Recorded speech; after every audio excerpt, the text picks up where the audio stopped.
Bonjour tout le monde, aujourd'hui je vais vous parler de l'effet cocotte minute, ce concept fou dans lequel on nous inculque de se taire, de ne rien dire et donc du coup d'accumuler des émotions négatives dans la relation à quelqu'un jusqu'au jour où on pète les plombs parce qu'il y a justement eu cette goutte d'eau qui fait que le vase déborde, que nos émotions nous submergent et on va réagir de manière décalée à la situation puisque justement il va y avoir tout ce trop plein d'émotions accumulées qui vont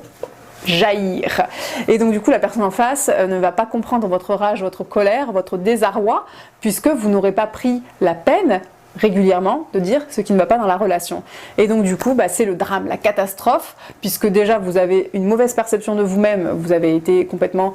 affreux ou affreuse dans cette situation et l'autre ne comprend pas. Donc du coup il va y avoir un décalage énorme entre vous et vous n'allez pas vous comprendre et ça va mettre à mal la relation. Pour ce faire, un conseil tout simple mais excessivement difficile puisqu'on ne nous a pas inculqué cette pédagogie là, c'est de dire régulièrement ce qui ne va pas dans la relation à l'autre. Ça veut dire qu'il va falloir parler de soi, travailler la communication non violente, ne pas accuser l'autre de ce qu'on ressent et de lui proposer aussi une manière différemment de faire pour que ça puisse vous convenir et convenir à l'autre. Donc c'est tout un processus plutôt complexe, mais une fois qu'il est intégré, ça se passe plutôt bien.